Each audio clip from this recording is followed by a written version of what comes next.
Hello and welcome. In today's video, we're talking about Microsoft Fabric AI skills, which is the latest additions to the Microsoft portfolio of GenAI technologies available in Microsoft Fabric. We're going to take a look at what the technology does, how it compares to Microsoft Copilot in Power BI, and also see if this is good enough to make us wonder if we should start thinking about changing our careers. Before we jump in, let's recognize that the technology was released very recently. It's August 6th, 2024. It's still in preview, not production ready, so let's make sure that we don't forget that as we are evaluating the robustness and capabilities of this technology. At the same time, Microsoft is talking about how they did test, product team has tested the AI skill in different public and private T-SQL task benchmarks to ascertain the quality of SQL queries. So definitely would love to know what those benchmarks are, and most importantly, would like to know what was the score that the technology got on those benchmarks. Also would like to know what the score is for the Copilot on all of those industry public and private T-SQL benchmarks. The first question is, how do you even get going with AI skills? Well, if you're a Fabric administrator, you're in luck. All you need to do is follow documentation and enable it in the tenant settings. If you're not, then you'll need to find a friendly Fabric administrator and make a polite request to have those available for you. The next thing, once it's available, you could just go back into your workspace. You just need to make sure that you have a lakehouse or a warehouse available for you, and we'll talk about why and whether it makes sense. And then you just click on New Item, scroll down, and somewhere below you will find AI skill right here. You just click here, give it a name, and off you go. I already created an AI skill here for you.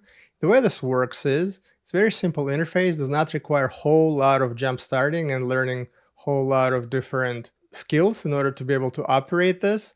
The technology is meant to empower analysts to run natural query language on top of your data assets. But what it does, unlike some other technologies like Copilot that generates supposedly docs, we can assume, in this case it generates T-SQL. Hence, we have to have either a warehouse or a lakehouse for us to work with. So here I selected this lakehouse, and before you can run your queries, if I uncheck all of these, and let's say I refresh to make sure that it's aware of all of my latest tables and my schema.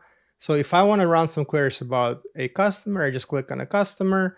This will enable this box here so I can run my questions. And now I can ask a question, for example, how many customers do I have?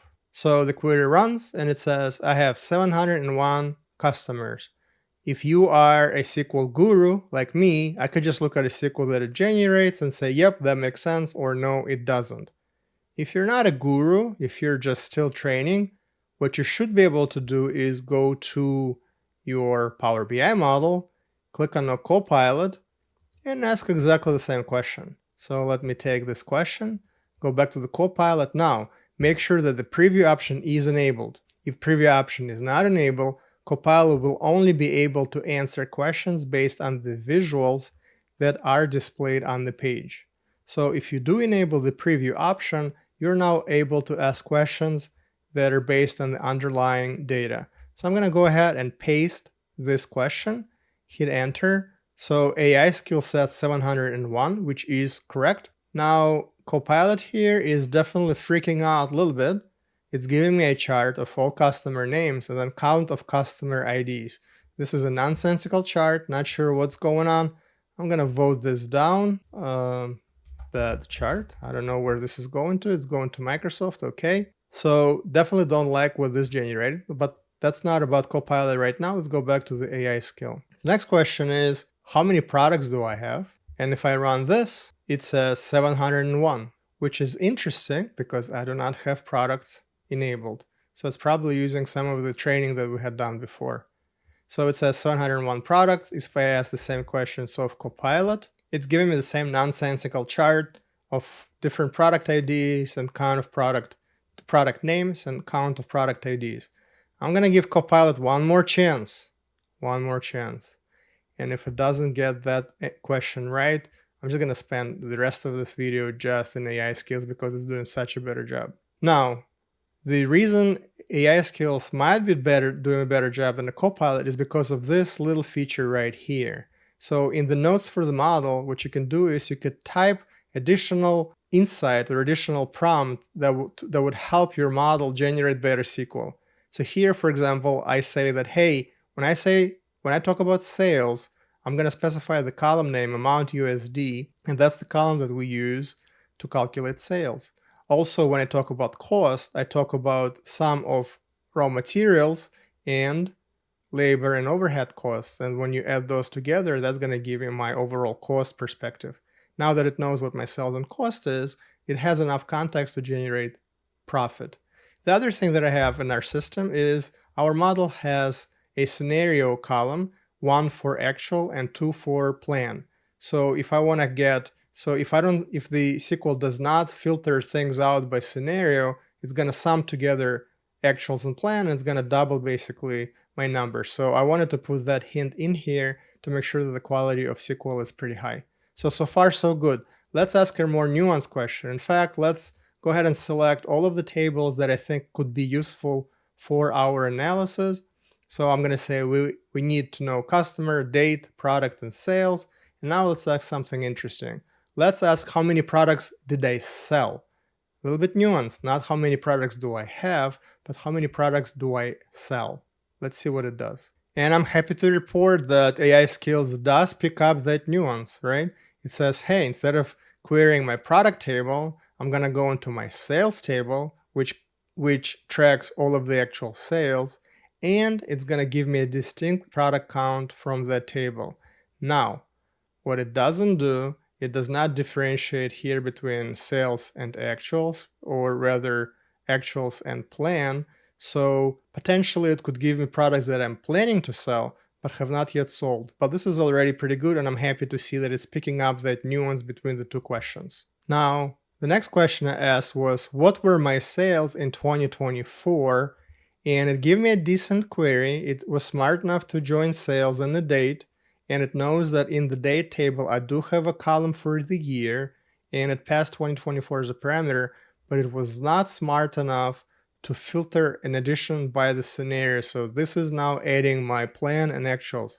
And now we're at a good point to see if we can add an example to fine-tune the model to let it generate better queries. So let me take this query. So here now I'm in a SQL Analytics endpoint for the lakehouse. I can run this query, and it should return with the same number, 38, I assume it's million, so this looks exactly the same.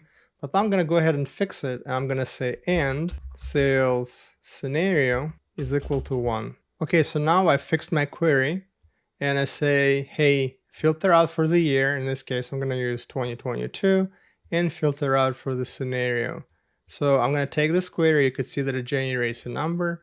I'm going to take this query that now I trust, and I think it's a pretty good query. I'm going to go back into my AI skill. I'm going to click here, and I'm going to add an example. And the question is, what were my sales in 2022? And my answer will be this query. So let's see what else I need to do. So now the query has been saved. I can go back and see it. So the query is there. So now if I ask the same question again, what were my sales in 2022? Let's see if it generates a better response. And sure does. Now it's smart enough to use the queries that we provided in the examples, and it's giving me the right answer. Now let's see if Copilot can come close to this level of intelligence. So I'm pasting the same questions. What were my sales in 2022? Hitting enter. And wow, it actually came up with the right answer. It says the total sales for year 22 was 427 million, which I think is what we get here, 427 million. So there is hope for the Copilot and Power BI yet. Of course, I'm being facetious and I'm just making fun of the situation, but I'm actually pretty impressed with ability to add intelligence into the AI skills, and even if it does not generate the right queries from the get-go, you do have an opportunity to provide a bunch of different examples and over time build a technology that's pretty good with answering all kinds of questions. Now, at this point, you probably have realized that this is a pretty decent tool to train a technology to take your natural language questions and basically get it to generate SQL that is able to take those questions and turn them into SQL queries, and then those queries would run and provide some sort of answer. So it either will generate them themselves by just using LLM capabilities, or you provide your queries and examples and you train it that way. What happens next? It's not immediately clear. If you go through documentation, it talks about what AI skill is, it talks about AI skill scenario, but it's not immediately clear as to how this technology can be consumed. So here, if you look at this, it basically just talks to you about how to use the tool, but not necessarily how to use it eventually. So one thing that it does is it says that, hey, you can publish this and then you can connect to it using a URL. Now, so the way you publish it is you just hit publish here, and then once that's published, you can go to settings, and that's going to give you the URL that you can connect to and interact with this. My understanding is that ideally the way this would work is with Microsoft Copilot Studio. So you should be able to build copilots here, I assume, and then use the AI skill to basically build the copilot or a chat agent that uses that skill and allows you to embed this kind of interface into your M365 applications or experiences. It's not very well documented yet, but you can kind of draw your own conclusions. So basically, what have we gotten to right now? What we know is that the technology only works with Lakehouse and Warehouse. It allows you to generate SQL queries. It allows you to create model level nodes. It does not allow you to fine-tune things at individual query level. It does not allow you to say yes, good, or bad, like we had at Copilot. So this is pretty cool how you can thumb up or thumb down, right? So, and there's a section here where you can provide your example queries. Now let me switch over into, so the good news is it's actually pretty cool. It generates good SQL. It's a lot more, I could get this a lot more useful than Copilot, because with Copilot I have very limited abilities to fine tune and basically guide it as to how to answer my questions. It has some understanding and some understanding of nuance when I talk about products versus sold products. So there is a lot of promise in this, and I feel like if I spend my time and sit down with this tool and loaded just a bunch of different queries, anticipating all kinds of different business questions, then I could get this technology to be pretty robust in terms of taking my natural queries and querying my underlying data in SQL and giving me the answers back. Now, there are some tragic flaws. There are some tragic flaws with this technology that I absolutely have to highlight. The biggest flaw for me is that it requires F64 capacity and above. This is absolutely mind-blowing. We're today at a pivoting point where every company should work as hard as possible to sign up as many customers as possible and to learn as much as possible as to how to deploy and employ GenAI capabilities and incorporate in all of its services. By Microsoft raising this $8,000 to $9,000 a month barrier to entry and to get into this technology is completely incomprehensible. I do not understand why Microsoft is making it harder to use GenAI in Microsoft Fabric, where everybody else, let's say Databricks, Genie, is trying to make it as easy as possible to bring GenAI capability to the public. So I think it's a tragic mistake and it's a huge flaw, and Microsoft really needs to rethink this. Number two, it currently only supports SQL endpoints like Lakehouse and Warehouse. In other words, it does not work with semantic models. Now, I think it's very cool that it works with SQL, but we put so much work in our semantic models. We create all of those measures. We add so much intelligence into our measures. It really makes no sense to me that we are abandoning all that investment and going back into the tables to generate these assets, these natural query capabilities. I cannot understand why knowing that ultimately the golden record, the true insight, the true information comes from the semantic model, why we would need to abandon that and go back and effectively recreate all the measures, recreate all of the logic now in SQL. It makes little sense to me. Conversational history is off, major drawback. Now, ChatGPT, why was it such a mind-blowing revolution? Is because of the history, right? We've had chatbots before, they were dumb, they did not keep history, and that was why everybody hates talking to chatbots, right? Now that once you have something that keeps track of history, you can fine-tune it, you can refine your question over time, you can go back and forth, and the fact that AI skill does not have this capability, it does not ask clarifying questions, it does not help us refine our question. I think it's a major flaw. I suspect that this is something that will be addressed sooner rather than later.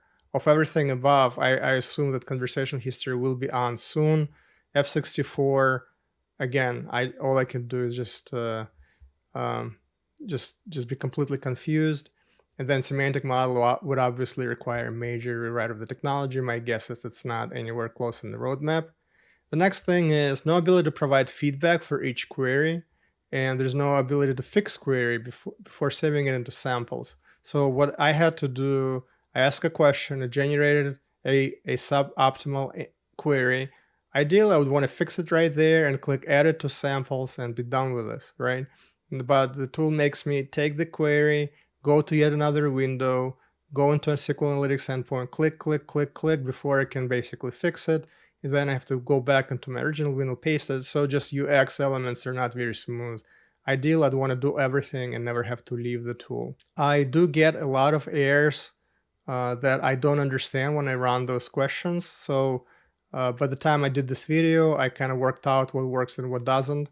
But the first 5 to 10 to 30 minutes with the tool, I had to kind of bumble around and figure out what works, what doesn't work. So it generated a bunch of errors that I couldn't understand. So stability and those types of things are still there. And what I would like to see in this tool is ability to fine-tune based on usage history.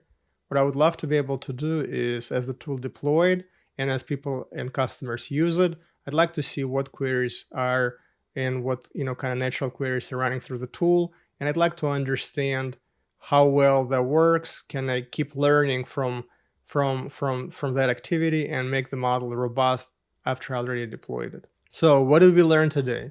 Number one is, and that's good, Microsoft keeps investing in GenAI and Fabric. That's awesome. The whole idea of having a unified platform that allows us to build every different facets and use cases in which we use GenAI, staying just in one platform, that promise is there. Microsoft keeps investing. Kudos for that. We talked about tragic flaws.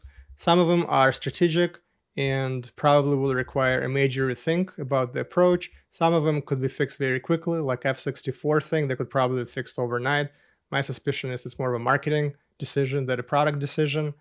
And some other things I'm sure are going to mature as product ramps up in its maturity curve. The quality of insight that came from Copilot continues underwhelm.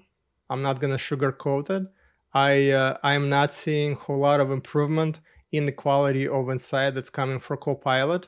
So I would love to understand. It's been probably 5 months since April or March of this year since the Copilot became available. I am not seeing a whole lot of intelligence, and I'm not seeing this technology getting a lot smarter. So would like to understand what's going on there. And the problem is there's no way for me to help it get smarter, right? So I really like how AI skills works because it does not start out very smart. It's got a lot of intelligence in it, but it's right out of the gate, it's not particularly impressive. But I do have ability to add more and more to it and get it to the point where it's actually extremely useful. I don't have that ability with Copilot, and I'm starting to get a little bit worried as to where this is going to go eventually and how useful will it eventually be. So should you start looking for another career? I don't think so. So far, everything we're seeing is, I think, over time going to help us be more productive and is going to allow us to do a little bit more with a little bit less. But so far, we're not seeing any fundamental, revolutionary, mind-blowing changes that would make us rethink our future careers. So I think we're good for now, but definitely let's keep looking at what's happening and stay on our toes. With that, I hope you enjoyed that video. If you did enjoy it, if you found it useful, we would appreciate the like and a subscribe. Thank you for stopping by and look forward to seeing you come back for the next one.